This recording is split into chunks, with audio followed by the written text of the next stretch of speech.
manusia, hubungan Tuhan dengan manusia sifatnya,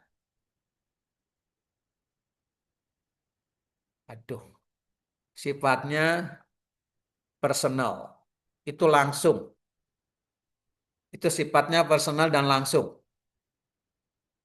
Nggak perlu pakai perantara-perantara seperti yang tadi.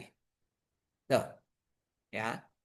Dan maka kemudian mereka menjadi sekte tersendiri dan bahkan lepas menjadi seolah-olah agama yang menjadi kalau dalam bahasa Islam menjadi apa tuh?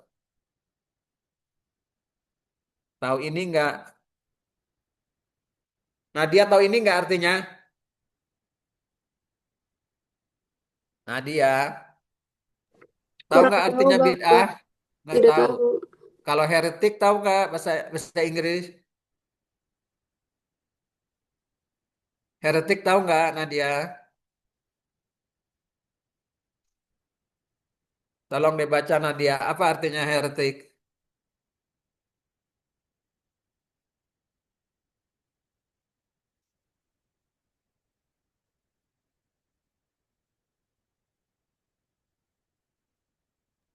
Sekte sesat kah, Pak?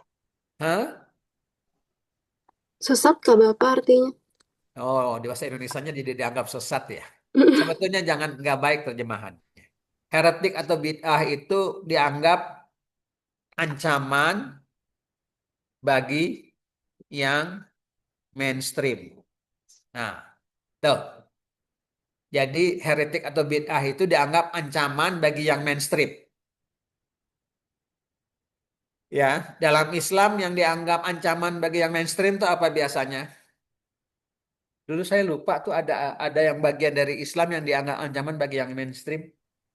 Ah, kah, Bapak? Syiah. Nah, betul Tania. Tapi kamu Syiah kata Tania? Ah, enggak. Nggak apa-apa juga, saya sih nggak marah. Tapi enggak. Ya, Syiah itu dianggap bid'ah bagi yang mainstream. Ya, tapi tentu yang Syiah bilang dia yang benar. Tentu saja dia akan bilang dia yang benar. Ya, terus apalagi tuh selain Syiah itu? Dulu ada apa tuh namanya tuh? Islam apa namanya tuh ya? Selain Syiah apa ya? Tania, saya lupa. Tania, dalam Islam yang sangat yang sangat rasional dan bahkan terjemahan Al-Quran dalam bahasa Inggris paling baik dari mereka. Eh, apa Ahmadi. namanya? Nah, apa? Ahmadiyah. Oh, Ahmadiyah. Nih, ini juga dianggap bid'ah bagi mainstream, ya. Ahmadiyah. Pusatnya di Inggris. Terjemahan Al-Quran dalam bahasa Inggris paling bagus, menurut saya. Menurut saya ya Nadia ya, kalau dari Departemen Agama malah saya bingung untuk terjemahannya. Nadia suka perhatiin terjemahan dalam Departemen Agama nggak Al-Quran? Nah, Tania kenapa, Bapak? suka lihat terjemahan Al-Quran oleh Departemen Agama nggak? Enggak. Nggak. Aduh lihat-lihat dong sekali-sekali. Oh, baik, Bapak, baik. Nanti Lihat saya... ya. Coba perhatikan catatan kakinya. Banyak banget catatan kakinya dan membingungkan buat saya. Oh, Ya. baik. Nadia juga perhatikan Nadia ya. Nadia diam aja. Oke Bapak. Ya, oke. Ada pertanyaan sampai di situ?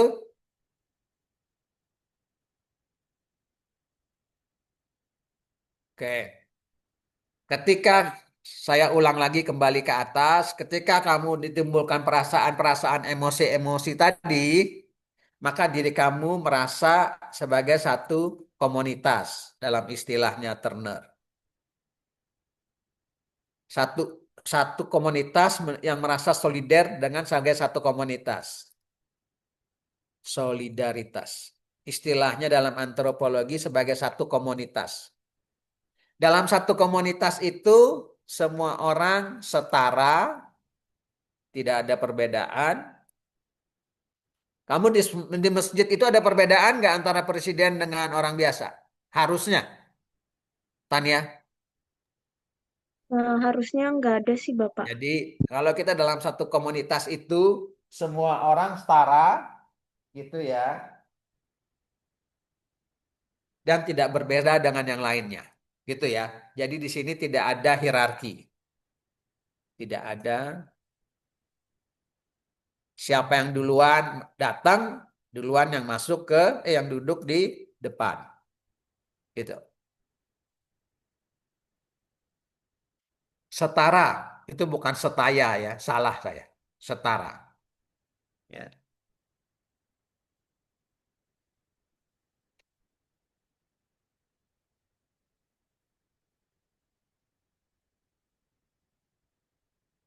Oke. Sekarang ini benar nggak ada pertanyaan nih Nadia nih. Nadia Belum ada, Bapak. belum ada. Nanti tanya ya, saya nungguin ya. Oke, Bapak. Nadia, Andre, Nada,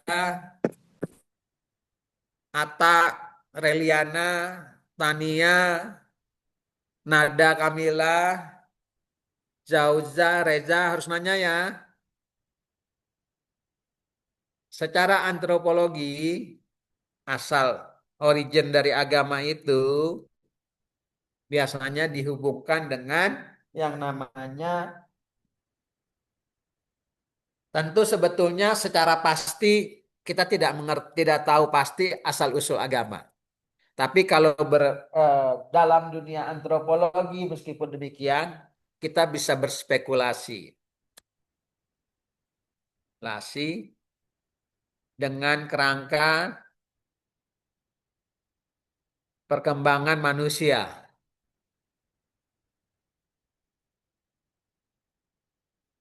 Iya. Dalam antropologi, agama yang paling awal itu adalah animisme. Ada yang tahu kata animisme enggak? Andrea? Andrea? Iya, Di mana Bapak. di kau Andrea? Saya di sini, Bapak. Kamu di sana, aku di sini. Tolong dijawab Andrea. Iya, Bapak. Animisme dari kata apa kira-kira? Animisme, kepercayaan itu dari benda. Kemarin Tunggu. etnografi saya tentang ini sih, Pak. Animisme dari kata apa? Animisme, anima, Artinya, jiwa. hah? Anima jiwa ya? Roh, Pak, Roh atau roh. jiwa, roh atau jiwa. Hah? Apa Roh nada? atau jiwa. Anima itu kalau nggak salah roh, Pak. Kalau saya nggak salah juga, anime itu artinya gerak. Artinya gerak atau motion. Animasi itu artinya apa? Andre, nada, Kartun. artinya sesuatu yang bergerak. Oh, Anime itu kan gerak sebetulnya. Betul nggak sih Nadia? Coba lihat. Anime itu artinya anime apa? Lihat di Google. betul, Pak. Kata Betul, animasi Pak. berasal dari bahasa Latin animare yang berarti menghidupkan. Nah, ada yang menggerakkan atau menghidupkan. Betul. Jadi kalau di batu itu bergerak atau gunung itu meletus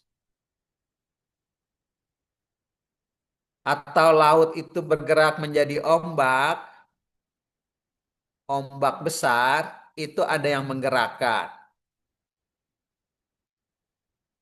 Dan menggerakkannya itu kemudian jawabannya kita anggap berhubungan dengan sesuatu ada yang berjiwa di situ.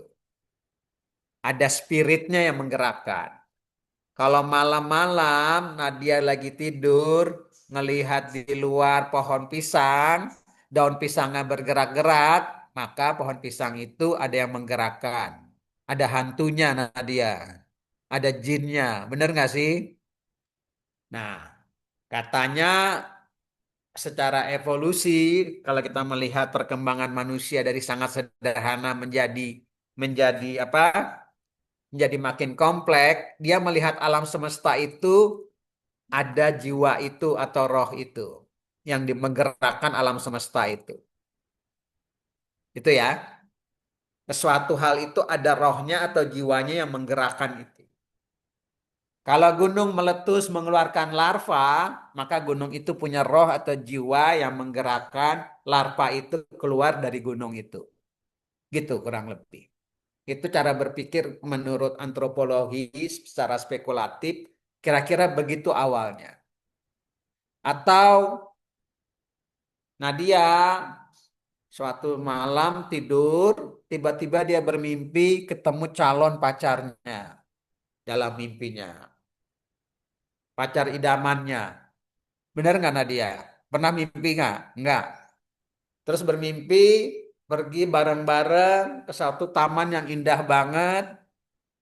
Terus kamu ngerasa kok bisa ya saya tidur tapi saya bisa berada di tempat lain. Tamannya indah banget kayak di Taman Cibodas, Nadia. Cibodas di puncak situ. Terus kamu ke situ, terus kamu bangun, kemudian hilang itu mimpinya. Terus kamu bilang, loh, jadi sebetulnya dalam tubuh saya itu ada yang namanya badan dan ada yang namanya jiwa. Melalui mimpi awalnya manusia sadar itu, badan dan jiwa. Yang badan itu bisa keluar yang jiwa itu bisa keluar dari badan kamu. Kalau dia nggak kembali lagi, dia tersesat Nadia, karena jiwanya ikut dengan yang tadi pacarnya ketemu dalam mimpi itu dan tidak kembali lagi, maka badan kita akan apa? Nadia, Meninggal, Bapak. nah akan meninggal atau mati. Karena jiwanya pergi dengan sang kekasih, terus pergi nggak balik-balik lagi. Rupanya dia nggak mau ke badan kita. Dia mau bareng-bareng terus dengan kekasihnya itu, gitu. Nah, dari itulah kira-kira spekulasi tentang asal-usul dari agama. Ada pertanyaan dulu nggak sampai di situ? Andre, Nada, Nadia, Zauza, Resa, Ata, Nabil, Tania, Purba, Purba saya lupa nama depannya. Reliana, ada pertanyaan nggak? Udah banyak saya bicara nih. Masa nggak ada pertanyaan? Nadia, ayo dong Nadia. Belum ada, Ayo. Bapak. Tuh, kamu nggak kayak dulu sih setiap ini sering nanya. Ayo dong, please. Please Nadia, Nanti, Bapak. nanti. Bener ya? Iya, Bapak. Janji. Janji, Bapak. Pinky promise. Iya, Bapak. Bener ya? Don't let me down, Nadia. Oke, Bapak. Nada, Nada, Nada Iya, kemana? Pak. Ada pertanyaan nggak Nada? Belum sih, Pak. Masih oke-oke aja nih. Serius? Serius, Pak. Andrea, Iya, Bapak. ada pertanyaan nggak? Belum ada, Pak. Belum ada. Iya. Reliana Octavia Putri Purba Nansuci, Kenapa Bapak? ada pertanyaan nggak? Pertanyaan apa ya Pak?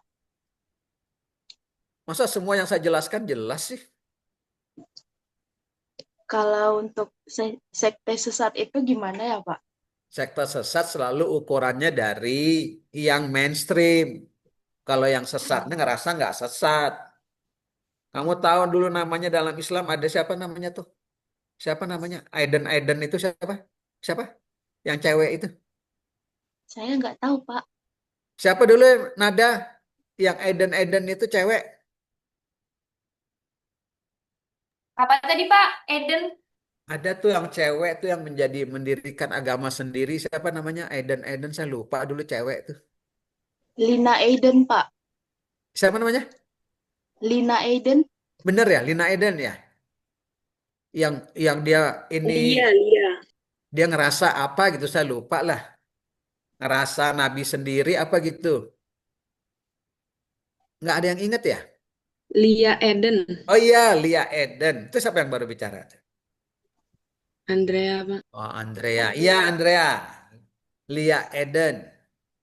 Tentu Lia Edennya nggak merasa dia sesat. Tapi kan tentu dari MUI dianggap dia sesat. Karena dia mengaku dirinya Islam, tapi ada ajarannya beda banget dengan Islam yang mainstream. Tentu dulu Protestan dianggap sesat oleh Katolik. Maka itu mereka dikejar-kejar tuh. Kesian zaman dulu tuh. Kamu Katolik apa Protestan, Purba? Saya Protestan, Pak. Nah, dulu bangsa Calvin Luther itu dulu dikejar-kejar tuh sama Romawi itu, sama Vatikan. Kesian tuh.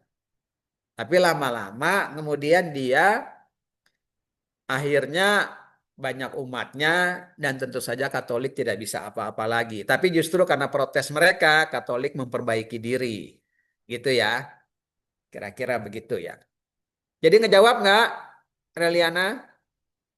Menjawab, Bapak. Jawab. Yang lain ada pertanyaan nggak?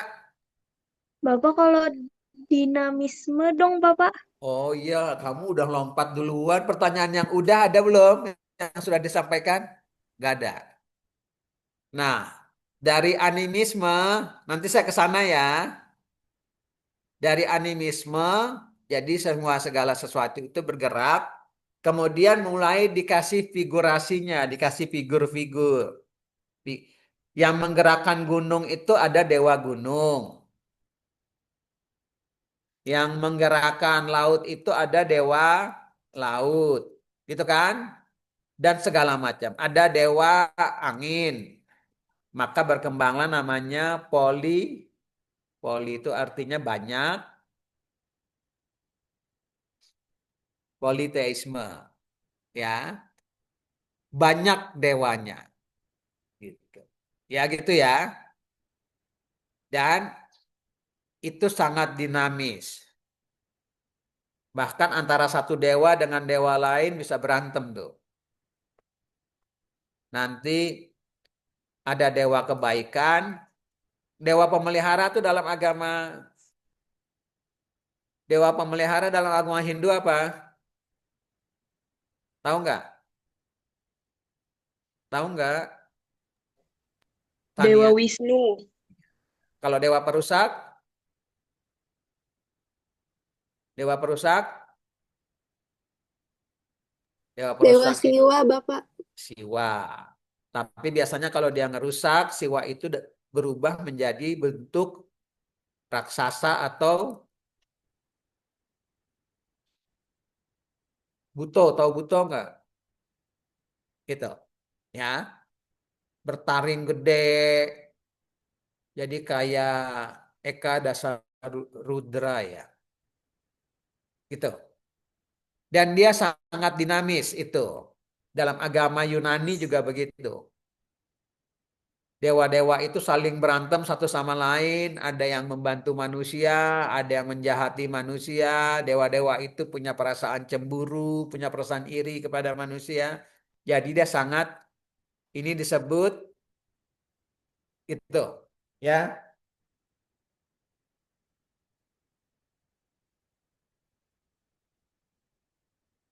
Tania menjawab nggak? Jawab, Bapak. Bapak, saya mau tanya, Bapak. Siapa? Nadia, Bapak. Nadia Fadila. Silakan Nadia. Kenapa agama animisme itu enggak diakui sama negara, Bapak? Mungkin aja kalau misalkan ada umatnya yang masih menganut, tapi di KTP dia mungkin agamanya Islam atau Kristen supaya di KTP itu ada agamanya gitu. Padahal sebenarnya dia animisme. Iya, terus pertanyaannya Nadia.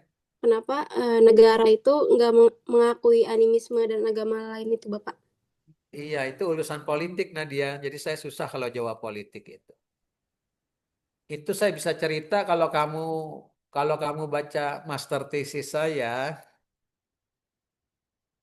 pernah ngasih deh kayaknya deh.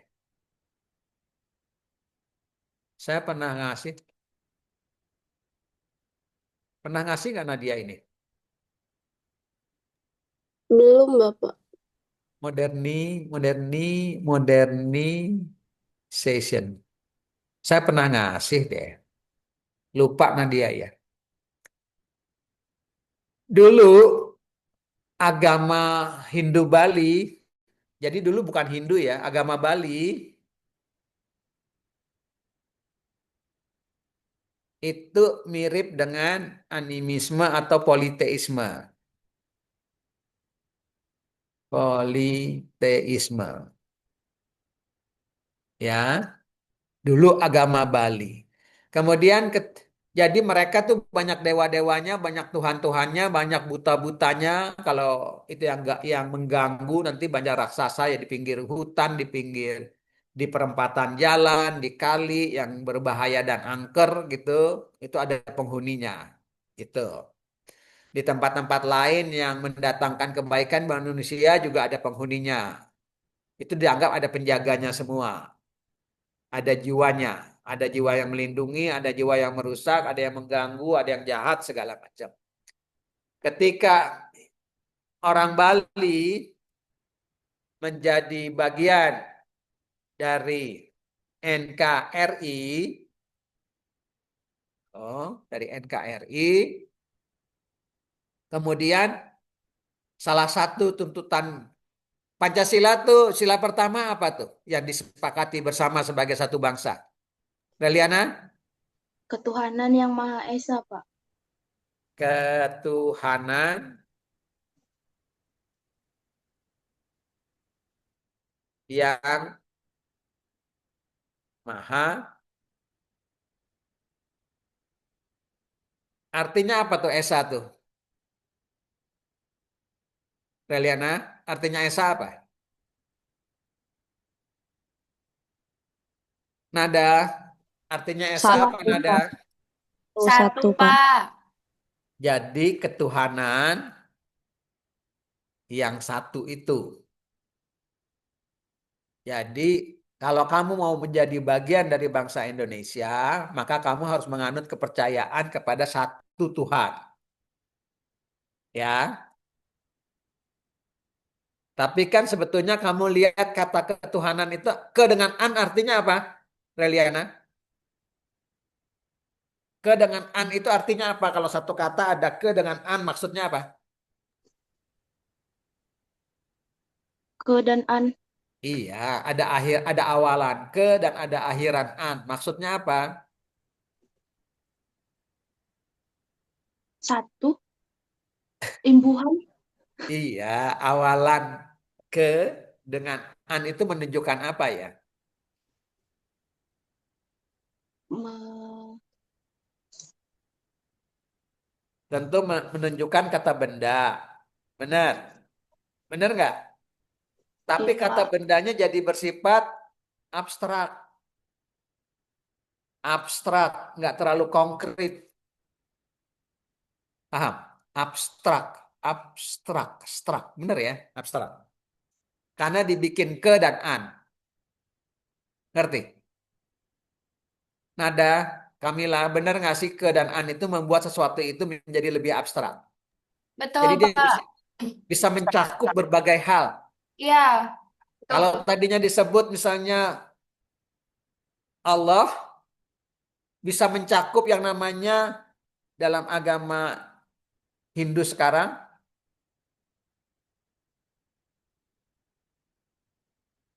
bisa nggak ini? Mencakup juga Sang Hyang Widiwasa, bisa nggak? Kalau disebutnya ketuhanan yang Maha Esa, misalnya gitu kan. Tapi yang ada adalah kepercayaan kepada Allah Subhanahu wa Ta'ala. Yang lainnya masuk nggak? Reliana, yang lainnya masuk nggak? Enggak, Pak. Enggak kan? Jelas. Bahkan dulu ada kalimat menjalankan apa? Menjalankan syariah. Dulu ada tuh dalam Menjalankan masa syariat-syariat Islam. masa masa Syariat Islam. ya undang-undang itu ada kalimatnya menjalankan syariah Islam. Yang lainnya kan nggak masuk. Iya. Misalnya ketuhanan yang Maha Esa dan menjalankan syariah Islam gitu. Yang lainnya Reliana nggak bisa jadi bagian dari bangsa Indonesia. Tentu tentu Zaman dulu Jenderal Panjaitan menolak itu, ya kan? Betul nggak? Atau siapa dari Manado dulu? Andrea siapa yang menolak itu? Andrea dari Manado? Saya lupa. Andrea, Kurang tahu sih, Pak. yang tahu ya. Saya lupa dulu siapa yang dari yang zaman kemerdekaan itu. Dia menolak itu. Akhirnya sepakat menjadi ketuhanan yang Maha Esa. Jadi sesuatu yang abstrak. Nah, kita kembali ke agama orang Bali. Orang Bali tadinya lebih cocok dia politeisme. Di setiap pura di Bali itu dewanya macam-macam. Pura itu di setiap desa, dari satu desa ke desa lain, dewa yang disembah beda-beda. Jangan kamu kira sama. Gitu. Dan bahkan zaman dulu nggak disebut Wisnu Siwa dan lain sebagainya. Jadi dia ada bilang nanti ada buta ini, ada dewa itu, macam-macam lah. Kalau kamu penelitian zaman dulu itu di Bali. Dan kebetulan saya pernah penelitian di Bali. Jadi kemudian supaya dia diterima menjadi bagian dari Indonesia, maka dia kemudian pura-puranya itu seolah-olah ada pura yang tertinggi. Dibangunlah pura Jagat Nata di kota Denpasar. Itu dibilang pura itu ditujukan kepada Sang Hyang Widiwasa. Dianggap itu adalah perwujudan satu dari dewa-dewa yang beraneka ragam itu. Ya, Sang Hyang yang satu, Wasa itu artinya Esa.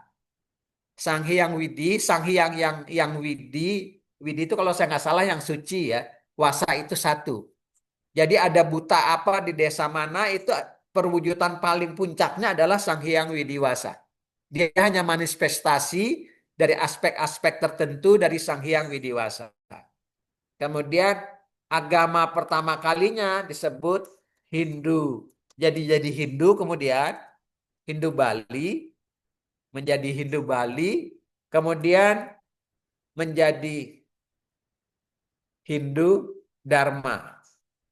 Dan kemudian orang-orang Dayak yang juga kemudian harus memiliki agama karena agama dia tidak diakui oleh agama resmi Indonesia, kebanyakan lari jadi agama Hindu. Orang-orang Toraja juga begitu. Selain Kristen, banyak yang lari menjadi agama Hindu. Karena kalau kata Hindu Bali lebih merujuk kepada Pulau Bali, maka menjadi Hindu Dharma. Ya, itu sejarahnya. Kalau mau jelas baca tulisan tesis saya, bisa kamu download. Religion and Modernization, bisa kamu download. Nada bisa di-download ya. Siapa? Ada pertanyaan, menjawab nggak tadi itu? Pertanyaan siapa tadi ya? Tadi pertanyaan siapa ya? Yang nanya siapa tadi? Nadia, Pak. Nadia. Nadia. Menjawab nggak Nadia? Nadia. Kok Nadia ngilang ya? Nadia. Loh, Nadia kemana? Jaringannya bermasalah katanya Bapak. Waduh, saya jelaskan dia nggak dengar, sayang banget. Andrea, saya jelas Andrea. Jelas, Bapak. Nadia jelas, benar. Iya, Menjawab. jawab, Bapak. Oke. Bapak mau Jadi, tanya, iya silakan Tania. kan dalam politeisme itu mereka percaya ada dewa-dewa. Nah, dan Bapak Dan tadi banyak. kan kayak ada yang bergigi tajam atau gitu-gitu. Nah, itu tuh mereka melihat dewanya atau bagaimana sih, Pak? Jangan tanya saya. Tapi gini. Tapi kan mereka beranggapan. Jadi kalau mau memahaminya dengan baik, mereka menganggap itu Tuhan itu punya berbagai dimensi. Dimensi itu ada dimensi perusak, ada dimensi perusak itu gunanya fungsinya untuk apa coba kira-kira Tania? Kalau untuk sesuatu itu dirusak, maksudnya untuk apa? diperbaiki ulang. Nah, supaya kemudian ada kelahiran kembali. Kemudian ada keteraturan kembali. Jadi Tuhan itu juga punya aspek perusak kalau menurut mereka. Untuk apa? Untuk lahir sesuatu yang baru, yang lebih baik lagi. Jadi mereka beranggapan ya dalam dalam itu tuh ada yang punya fungsi merusak, tapi kalau dilihat hakikat paling tingginya juga untuk kebaikan, Tania. Paham nggak? Jadi jadi kalau kalau aspek yang dimensi perusaknya bentuknya bisa jahat. Mukanya ada taring bergigi, ada mukanya ada 10 gitu kan. Ngerti nggak? Bisa dasar rudra tuh kan mukanya banyak banget. Dasar tuh 1000 apa-apa ya. Bertaring-taring gitu. Nah itu aspek dari aspek aspek Tuhan yang fungsinya untuk perusak dan kemudian jadi fungsi perusak. Kiamat itu rusak nggak, Rusak, Tania? Dalam Islam kiamat itu rusak nggak? rusak, hancur. Hancur. Nanti kamu dilahirkan lagi nggak? Setelah dirusak kamu kembali dilahirkan nggak? Iya, dibangkitkan kembali baru Nah, tuh. dengan situasi yang lebih baik nggak? Mungkin Mungkin. Gitu, mungkin. Kalau kamu baik, kamu dilahirkan dalam situasi yang baik. baik, Baik. Kalau kita jahat, yang jahat heeh, dilahirkan jahat juga. masuk masuk apa kalau Islam? Gak tahu. Masuk masuk neraka dong. Masa Oh, nggak tahu? tahu Bapak, maksudnya masuk kemananya itu. Saya nggak tahu arahnya gitu. Oh iya, masuk neraka. Setelah dia menebus dosa dia di neraka, dilahirkan kembali nggak? Ya, dimasukkan ke surga katanya. Oh, jadi Islam juga kenal ini dong ya. Kenal ini dong ya. Sebetulnya Islam kenal ini.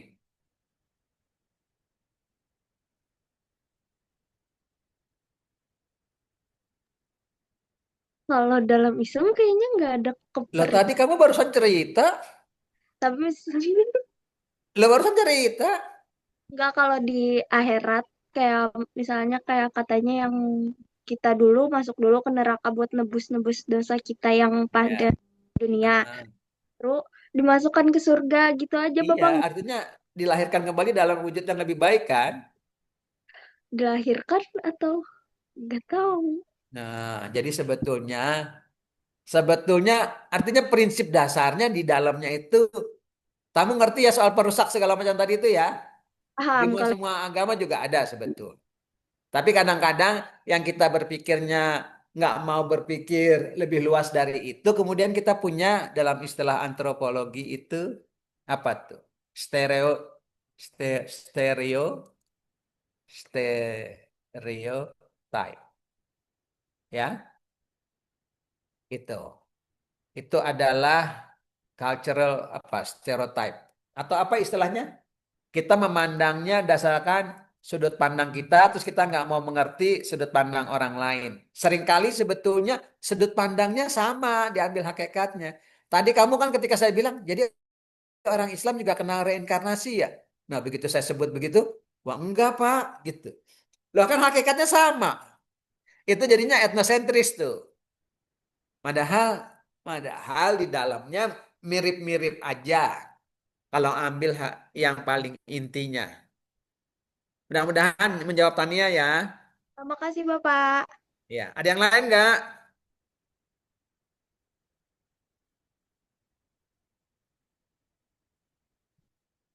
Zauza ada pertanyaan nggak? Tidak ada, Pak. Nggak ada. Tania, ada pertanyaan nggak? Saya sudah. Oh, sudah. Ata, Tidak ada, Pak, izin. bener nih. Betul, Pak. Aprilia, Pak, izin mau bertanya. Nabil, silakan. Baik, ngomong-ngomong tentang kepercayaan, jadi Kalau dalam konteks Indonesia kan, uh, saya mau nanya tentang ateis. Kalau dalam konteks Indonesia kan, kalau ateis itu nggak dianggap uh, sebagai warga negara. Nah, saya mau nanya kalau dalam sudut pandang antropologi, kita harus menyikapi seorang ateis itu seperti apa, Pak? Itu hak mereka. Mungkin bisa Kalau secara dijelaskan. antropologi, itu hak mereka. Karena kan yang namanya kepercayaan nggak bisa dipaksa-paksa. Kalau dia nggak beranggapan nggak percaya sama Allah, nggak percaya kepada Yesus, nggak percaya kepada Isa, nggak percaya kepada Wisnu, nggak percaya kepada Siwa, ya nggak apa-apa, Nabil. Dia percayanya sama duit doang gimana Nabil? Kalau dia percayanya sama duit doang, sama pulus doang, ya nggak apa-apa, itu urusan dia mau ngapain. Dia percayanya sama duit, tapi dia baik banget sama orang, suka sedekah ke sana kemari, kasih-kasih uang kepada orang miskin, gimana? Kayak Bill Gates gitu. Bill Gates percaya Tuhan nggak ya? Nggak. Suka bagi-bagi uang nggak? Kurang Belum tentu. Dia pura-pura bagi uang. untuk Ya udah nggak mau saya bicara gitu. Oke. Ya udah. misal bagi-bagi uang. Hah? Ya bagi komputer ke UI, komputer ke ULM. Kan dibagiin itu Microsoft Windows gratis. Ya kan? Bener nggak sih Tania? Microsoft kan gratis buat mahasiswa tuh seluruh Indonesia. Tapi kemudian dia mengembangkan vaksin, vaksin buat COVID. Kira-kira COVID-nya datang dari mana tuh? COVID-nya salah tulis ya. Tuh.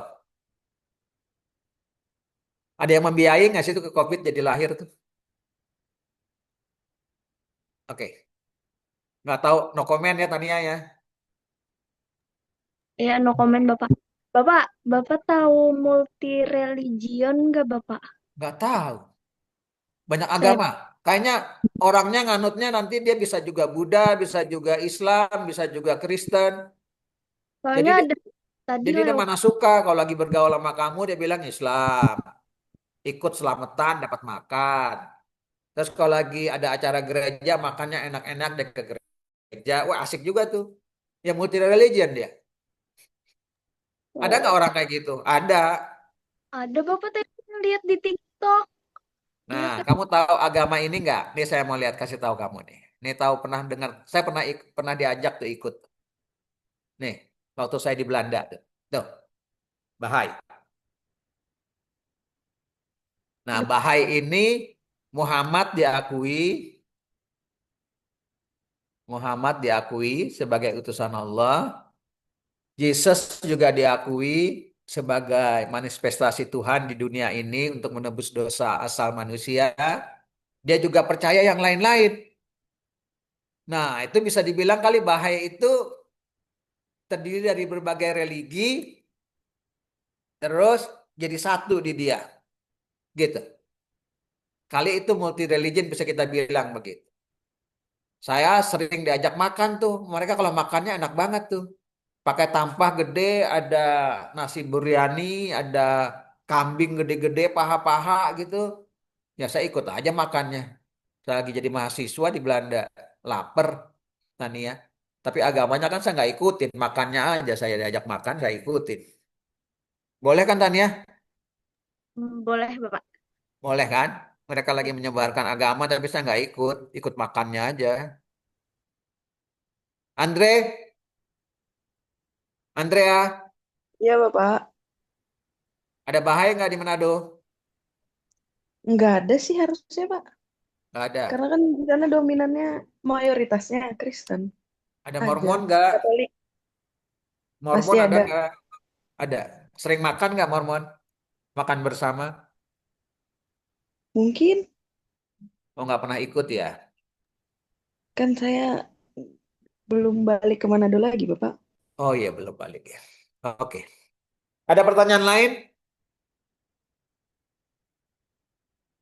Nah orang zaman dulu kita tadi bicara animisme ya. Kembali lagi saya. Dari animisme itu lari ke politeisme, kemudian menjadi monoteisme ya. jadi monoteisme. Tadi yang kita ketuhanan itu bicara monoteisme.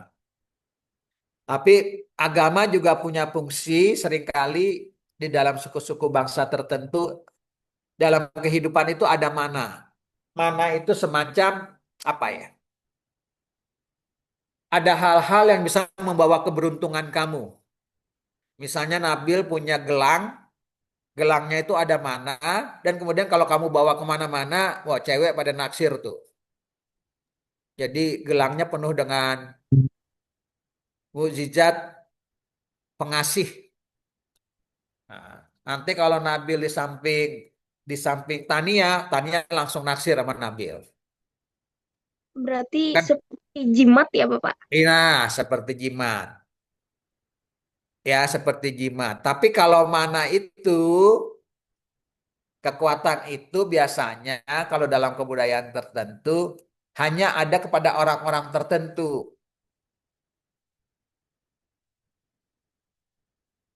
Dan itu orang-orang tertentu itu kemudian biasanya menjadi chief atau pemimpin. Ya, makanya mana itu punya fungsinya menjelaskan kenapa keberuntungan orang itu bisa berbeda-beda.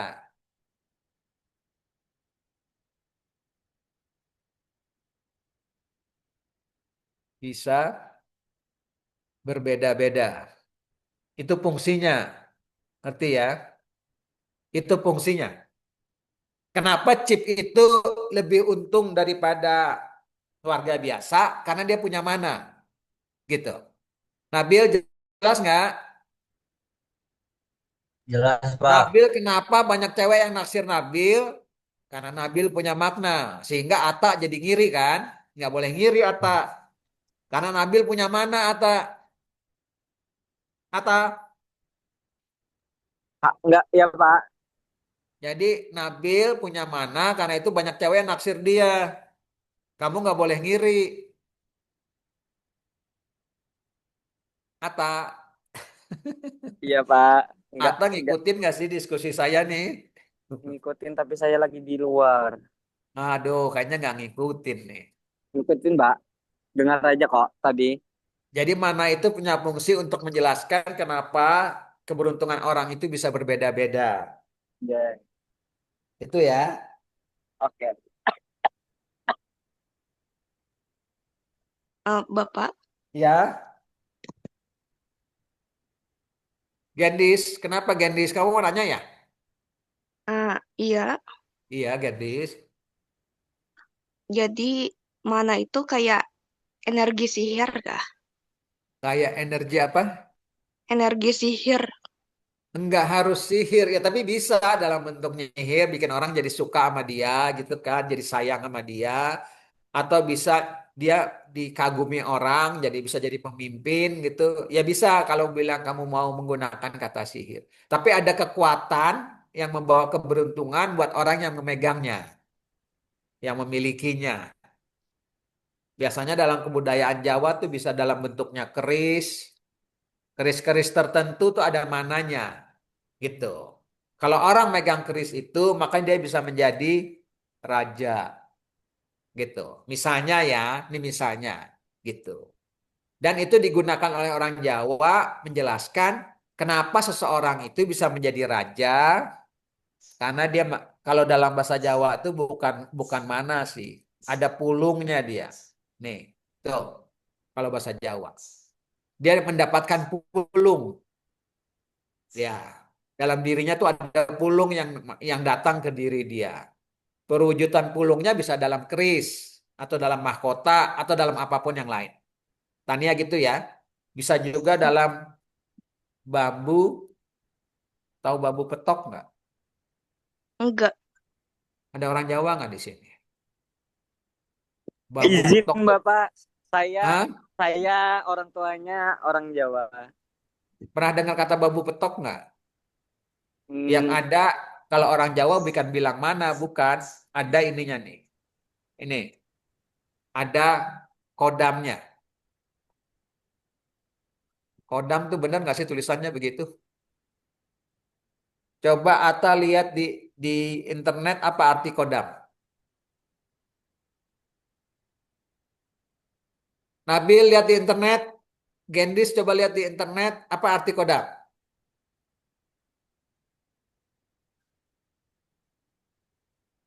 Jin atau makhluk halus, Pak. Oke, yang jawab Tapi Nada ya. Iya, tapi kodamnya pakai H, jadi hanya di iya depan, Pak. betul, pakai H, betul. Bentar ya. Halo, Waalaikumsalam. Sebentar ya, sebentar, sebentar. Ya, ya gimana gimana? Gimana? Cek kodam, cek kodam. Oh, siap, siap. Nah, ya nggak apa-apa, pegang aja. Kalau yang ke Jakarta boleh. Bang, kodamnya apa, Bang? Oke, boleh. Ah, makasih ya, makasih. Ini lagi ngajar tapi nggak apa-apa. Kenapa? Kenapa, Pak?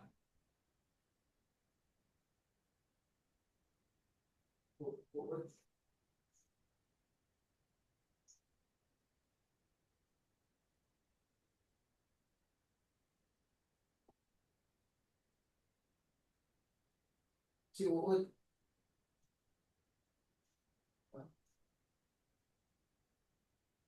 Ah, terus? Ah, ah, ah, terus?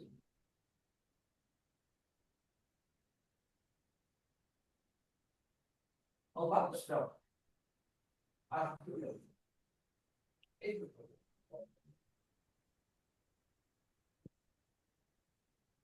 Oke.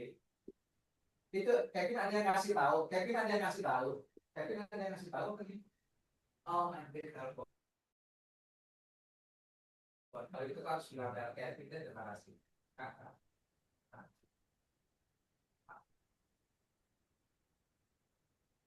Oke.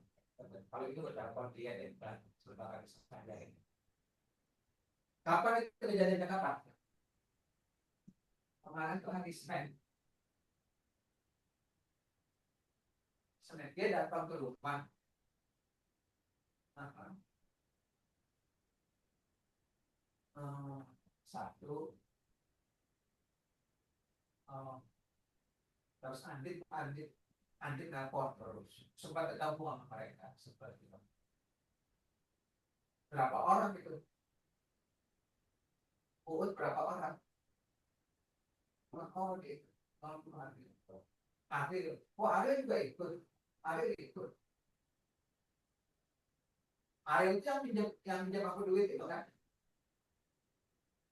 Ada sama siapa deh? Sama Uut.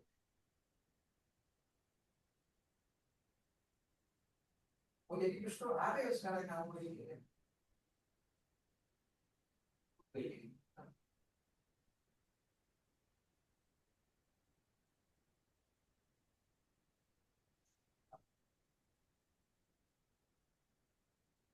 Ahmad itu siapa? Ahmad itu siapa? Ahmad itu temannya Ali. Oh, memang.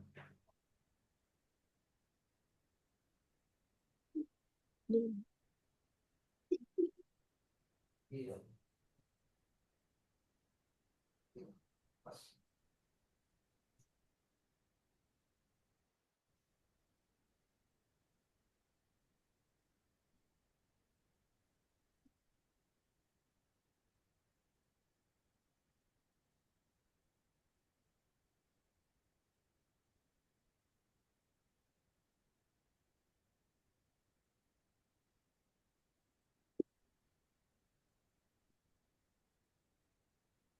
Pak, si Kevin datang dengan berapa orang?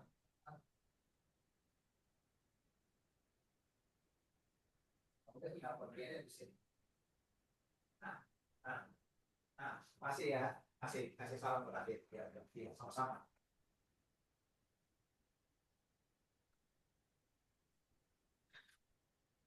Halo, saya lanjutin ya. Ada pertanyaan nggak? Ata tadi mau nanya Ata ya? Ata, Oh, tadi Nada bilang ya, Nada,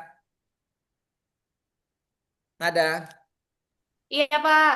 Jadi kodamnya pakai H ya, bener ya? KHODAM. Oke. Yang artinya ada roh atau ada jiwa di situ gitu ya. Iya, betul. Oke. Biasanya kodam itu membawa keberuntungan buat orang yang megangnya gitu. Keris juga bisa punya kodam gitu ya. Oke. Cukup jelas itu ya. Nah, dalam kebudayaan tertentu yang tadi orang punya mana itu harus diperlakukan berbeda dengan orang yang tidak punya mana. Dan kemudian berkenaan dengan itu ada namanya tabu. Biasanya misalnya dalam kebudayaan di Melanesia dan di Polinesia, chip itu dianggap punya mana dan dia tidak boleh disentuh. Tidak boleh disentuh oleh orang biasa. Boleh disentuh oleh orang biasa. Oleh orang biasa ya. Kalau disentuh, maka kekuatan tadi, kekuatan mana itu tersebar dan mencemari orang biasa itu yang sebetulnya nggak kuat kena itu.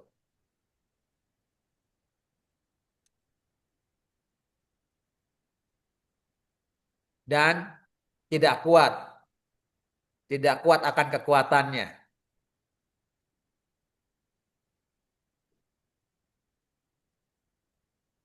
Bahkan kalau di Polinesia, di Melanesia, seperti di Hawaii, kalau lagi chip itu sedang jalan, itu harus dipakai tandu.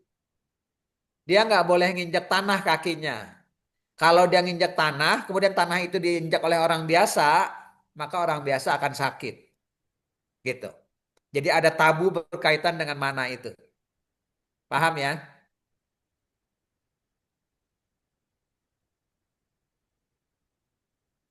Jelas nggak itu? Jelas nggak? Saya cukup jelas nggak? Oke, lanjutin ya, biar selesai semua. Nah, kalau magic, ini ada yang magic nih. Magic itu biasanya punya fungsinya dalam kehidupan manusia. Fungsinya kalau magic itu supaya manusia bisa mengatasi hal-hal yang penuh dengan ketidakpastian.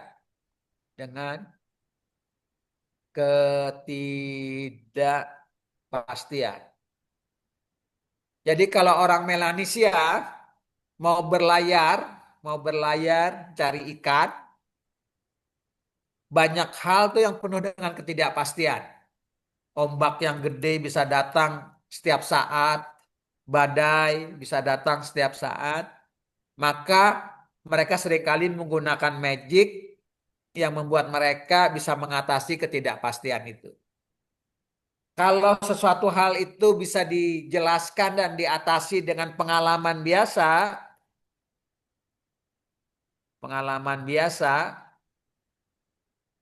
maka mereka tidak menggunakan pengalaman dan teknologi yang biasa mereka yang biasa mereka kenal dan bisa atasi, mereka tidak menggunakan magic. Mereka tidak menggunakan magic. Kalau ada hal-hal di luar yang tidak bisa mereka atasi, maka mereka menggunakan magic. Gitu ya. Paham ya? Tiara, cukup jelas nggak? Jelas, Bapak. Jelas. Nah, kalau religi, sikap mental manusianya beda. Kalau magic tadi itu sifatnya mengatasi hal-hal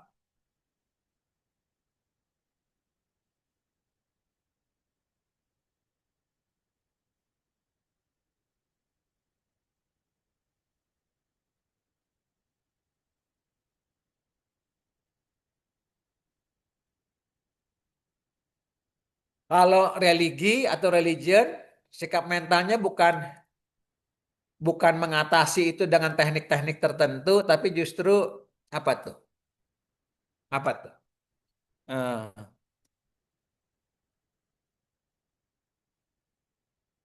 Kalau magic kan sebetulnya sifatnya mengontrol ya. Sifatnya mengontrol ya dengan magic ya. Mengontrol. Kalau religi itu bukan mengontrol, malah dia menyerahkan dirinya kepada kekuatan yang lebih tinggi itu. Submission itu artinya menyerahkan diri. Paham bedanya magic dengan religi ya? Kalau religi manusia berusaha mengontrol yang penuh hal-hal yang tidak penuh dengan ketidakpastian. Jadi dia mengontrol. Kalau religi manusia menyerahkan dirinya. Jadi ada sikap mental yang berbeda. Gitu. Kalau magic itu sifatnya kontrol. Kalau bahasa Inggrisnya. Nih, kontrol. Kalau religi itu sifatnya, nih bahasa Inggrisnya. Andre, coba cari dong arti kata itu. Solace itu apa artinya? Andre. Andre. Penghiburan, Mbak. Hah? Menghibur ya? Penghiburan sih kalau di Google. Menghibur ya. Jadi, tapi oke lah. Jadi agama itu mengandung aspek kadang-kadang itu salah satu aspek dari agama. Tapi kalau agama itu mengandung magic, maka aspeknya itu adalah mengontrol.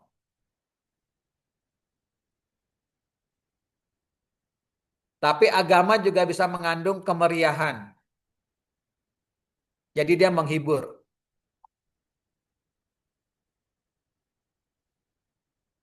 Tania, Tania, atau Tania, Iya, kenapa Bapak? kalau kamu Tania dianggap hidup sekarang menderita, tapi kamu terus berperilaku baik dan kamu nanti akan mendapat ganjaran masuk surga, itu menghibur nggak? Menghibur.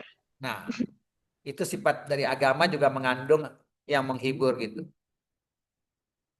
Tapi kalau agama Hindu Bali, kalau upacara itu,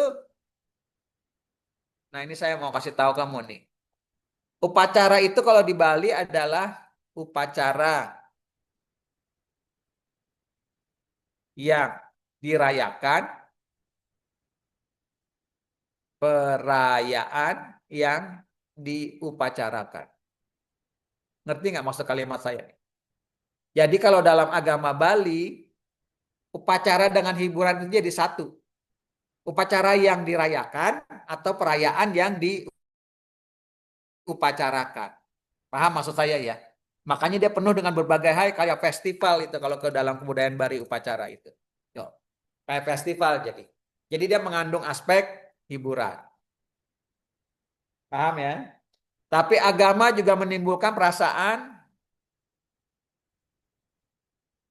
Nih, Tania tahu nggak akan masuk surga atau masuk neraka? Tidak tahu Bapak. Tidak tahu. Akan menimbulkan kecemasan nggak? Iya, cemas pasti. Nah, jadi agama juga bisa menimbulkan perasaan kecemasan. Gitu. Agama bisa menimbulkan perasaan kecemasan, bisa menimbulkan perasaan bisa mengontrol sesuatu, bisa juga menimbulkan perasaan menghibur kita.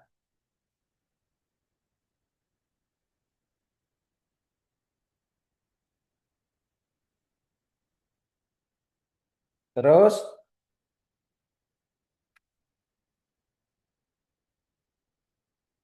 dalam agama seringkali juga tadi kita udah lihat ya, ada upacara-upacara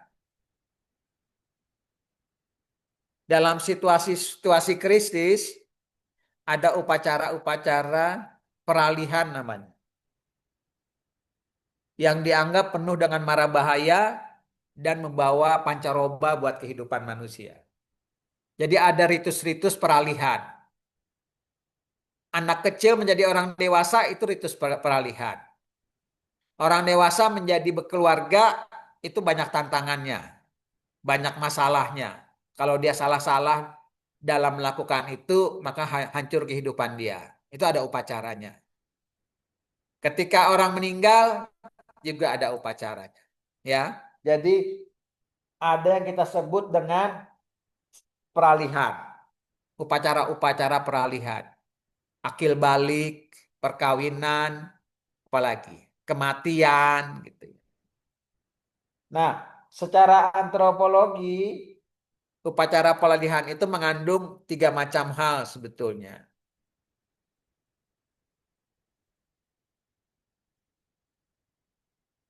Mengandung pertama itu manusianya dipisahkan dari situasi sebelumnya. Tapi dia belum masuk ke situasi selanjutnya.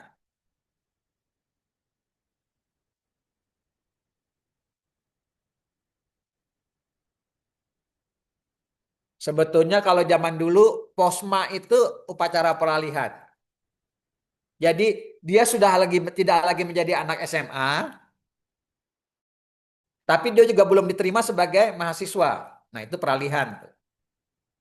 Tapi juga belum jadi sepenuhnya mahasiswa. Paham ya maksud saya ya? Nah, dalam situasi peralihan itu, namanya pemisahan itu, atau segregation itu, masa transisi itu, kamu yang ada di masa transisi itu semuanya setara. Dan yang ada adalah komunitas sebagai tunggal. Individualistik kamu nggak ada. Kamu tunggal sebagai orang yang sedang di posma semua sama. Gitu. Nanti setelah segregasi itu itu situasinya in between bahasa Inggrisnya. Situasi kalau bahasa Inggrisnya limbo. In between atau limbo. Masa di sana tidak, di sini tidak. Jadi itu juga tanpa identitas itu. Identitas tunggalnya nggak ada. Identitas pribadi nggak ada. Pribadi itu nggak ada. Ya. Nanti kemudian setelah segregation baru dia dimasukkan kembali menjadi diintegrasikan lagi ke masyarakat yang lebih luas. Dalam hal ini kamu diintegrasikan ke dalam kehidupan kampus sebagai mahasiswa penuh. Nah, jalur upacara seringkali mengandung hal seperti itu. Masuk militer juga mengandung hal seperti itu. Ya. Kalau dalam kebudayaan-kebudayaan tertentu sebelum dia akil balik menjadi warrior, itu S-nya nggak ada ya, maksud saya. Nih, dia kemudian dipisahkan, bukan lagi menjadi anak kecil, tapi juga belum menjadi warrior sepenuhnya. Dalam upacaranya, kemudian dia ada komunitas di situ, identitas pribadi dia hilang, siapa dia sebelumnya hilang, tapi juga belum menjadi warrior di antara situasi limbo gitu. Nanti kemudian masuk dia ke dalam kelompok warrior setelah itu. Ada upacara-upacaranya itu. Ya. Jelas itu ya. Nah, biasanya dalam setiap upacara itu ada totem yang menjadi identifikasi dari kelompok itu. Kalau dia kelompok warrior, nanti ada totemnya tuh. Totemnya misalnya apa? Banteng misalnya. Yang dianggap mewakili karakter atau ciri dari warrior itu. Maka yang dalam upacara itu banteng menjadi posisi yang sangat utama. Nanti tahu kan kamu itu ya? Itu apa tuh? Ada apa tuh? Kayak monumen, kayak patung besar banget gitu dari tiang gitu, tiang besar banget yang melambangkan banteng. Itu disebut dengan totem istilah antropologi. Itu ya. Itu kamu sebut dengan totem. Yang menjadi simbolisasi dari kelompok kamu dan dianggap mewujudkan ciri-ciri dari kelompok kamu. Jadi identitas kelompok kamu.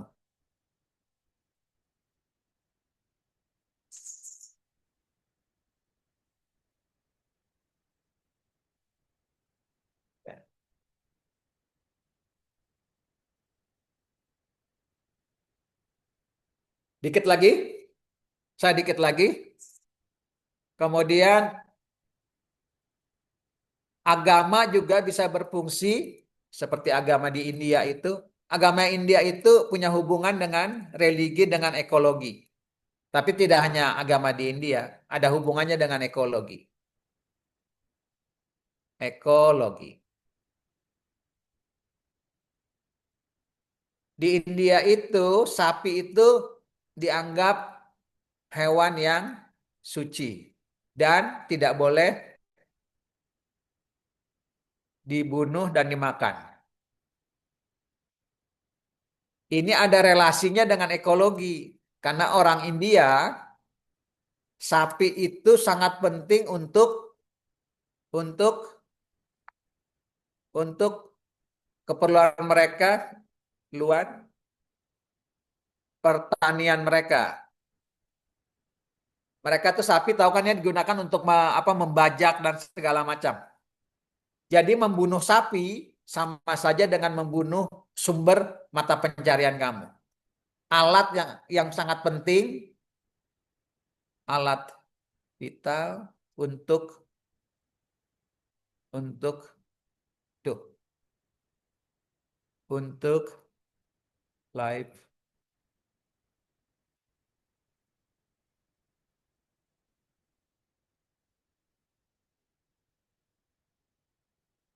Jadi itu saya salah tulis ya livelihood ya. Jadi antara religi sangat erat kaitannya dengan ekologi. Dia punya fungsi ekologi.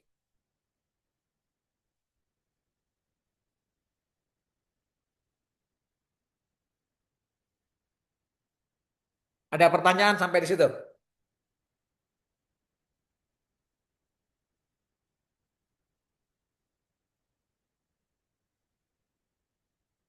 Kalau nggak ada pertanyaan, religi itu pertama kali bisa bentuknya dalam bentuk saman. Ada seorang yang kita anggap ahli punya spesialis menyembuhkan orang gitu, misalnya seperti dukun, itu saman disebut dia. Tapi belum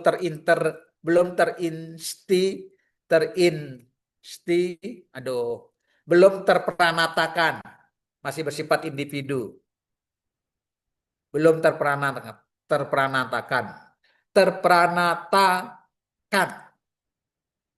ya, terperanatakan. Ngerti kan pranata, ngerti nggak? Ngerti arti kata pranata nggak? Andre? Nadia? Ya, Bapak. Ngerti arti bahasa Indonesia terperanatakan nggak?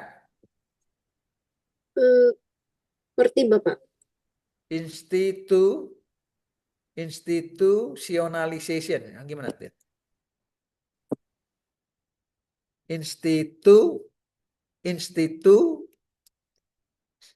Nih, kalau bahasa Inggrisnya nih. Belum terinstitusionalisasikan. Itu saya salah nulis saya. Andre, betulin dong tulisan saya bahasa Inggrisnya. Andre, Nadia, bantuin.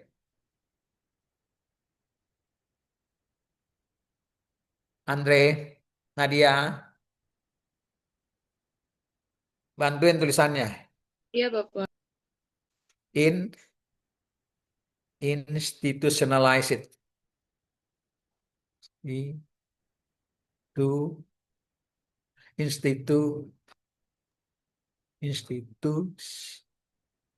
Gimana sih tulisannya institut? Andre, bantuin. Institutionalize. Nah, itu dia. Belum terinstitusionalisasikan. Ya, itu sama. Tapi kalau kemudian dia sudah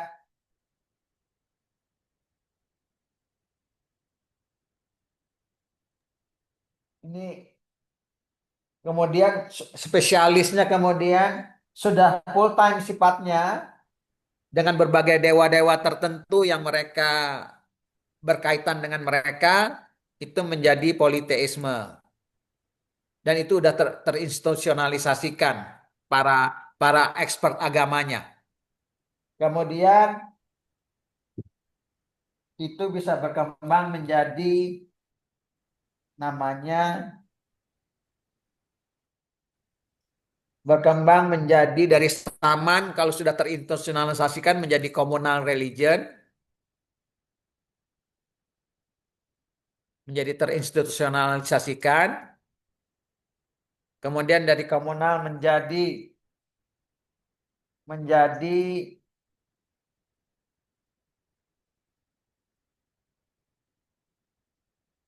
Olympian, kemudian menjadi monoteisme. Ya. Dari saman menjadi politeisme, ini cuma kategori aja ya. Ini seperti yang saya bilang tadi. Olympian religion jadi agama negara, kemudian menjadi monoteisme.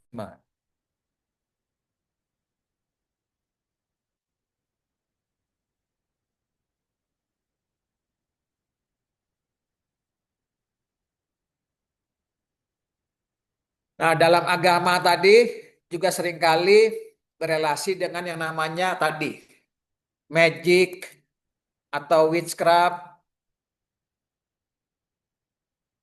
Witchcraft itu pertenunan ya, bahasa Indonesianya ya.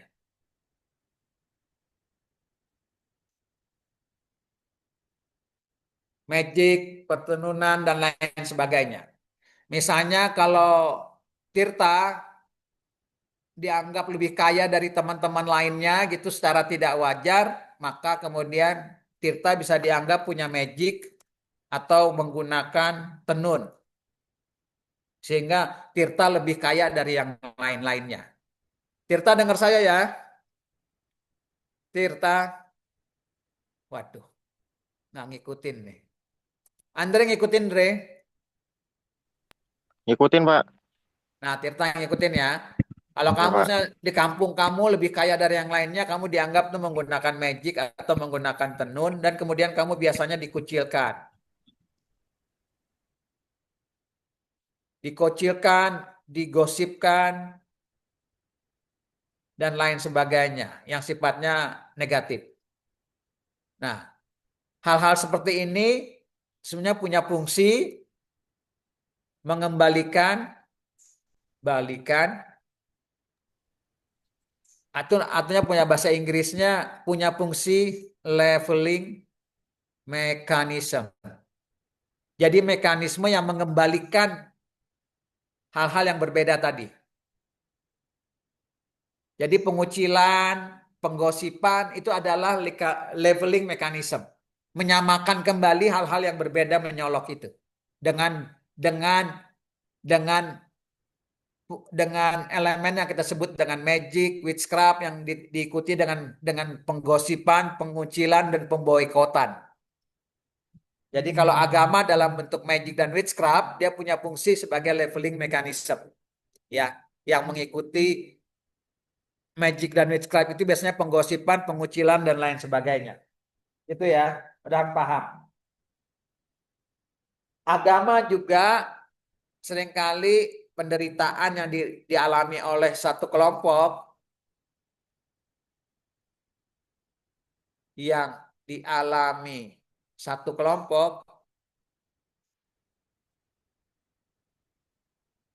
seringkali menimbulkan gerakan keagamaan yang kamu sebut dengan Ratu Adil. Jadi membawa keadilan kembali di muka bumi ini. Dan itu sebetulnya menjadi satu gerakan sosial untuk perubahan masyarakat. Gerakan sosial untuk perubahan masyarakat.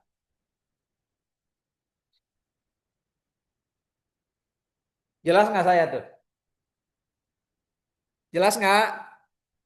Halo, respon dong. Karena saya mau menyelesaikan ini.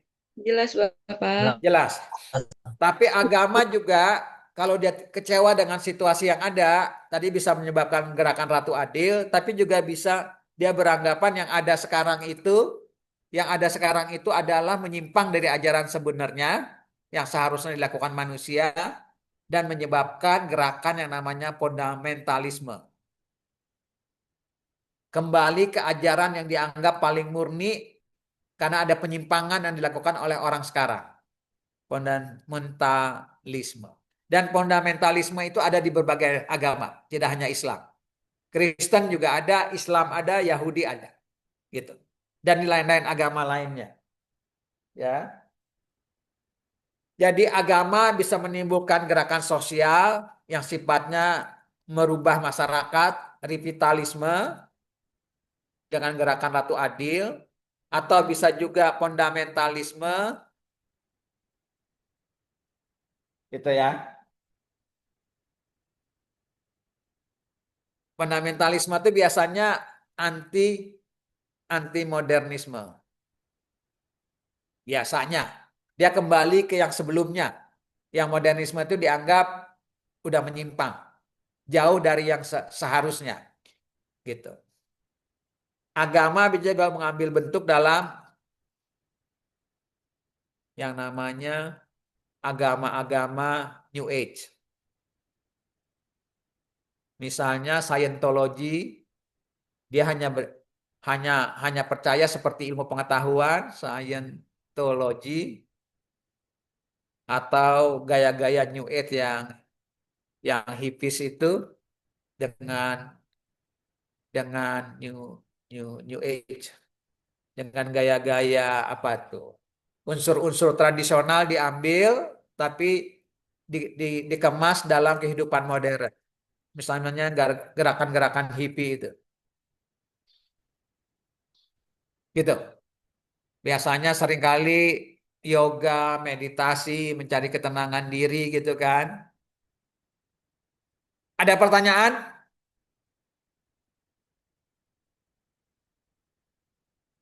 Ada pertanyaan nggak? Kan itu sudah selesai. Halo? Ada pertanyaan nggak? Bapak ada. Silakan Tania. Saya off cam ya. Siapa yang bicara tadi? Tania. Ya, silakan. Jadi, apakah gosip dan pengucilan terhadap orang kaya di desa itu kontrol sosial yang Betul. dilakukan orang-orang miskin agar orang kaya tersebut mau membagikan kekayaannya Mau seperti membagikan kekayaannya atau juga merendahkan diri dia supaya sama dengan yang lain. Itu leveling mechanism. Oh, Betul Tania. Betul. Jawab ya saya ya. jawab Bapak. Nadia, kamu jangan ditanya Nadia. Nadia, Tadi saya sudah bertanya, Bapak. yang mana? Yang animisme tadi, Bapak. Katanya kamu mau nanya 2. Enggak, Bapak. Loh, tadi bukannya Kingki Pramesnya janji 2 sama saya. 1 aja, Bapak. Ya iyalah 1 aja, pelit banget menanya aja. Bagi-bagi Andre? buat yang lain, Bapak. Iya, oke. Andre? Iya, Bapak, aman, Pak. Aman. Nada Iya. Kamila. Nada, Iya, Pak. jelas nggak saya? Ada pertanyaan nggak? Jelas, Pak, kalau soal agama ini. Jelas ya. Yang lain ada pertanyaan nggak? Oke, kalau nggak ada saya sudahin. Barangkali saya 2 kali lagi selesai. Ya, makasih semua. Saya mohon izin leave. Mudahan bermanfaat ya. Makasih, Bapak. Terima kasih. Terima kasih, Bapak. Bapak. Terima kasih banyak Bapak. Bapak. Bapak. Terima kasih Piyu. Terima kasih.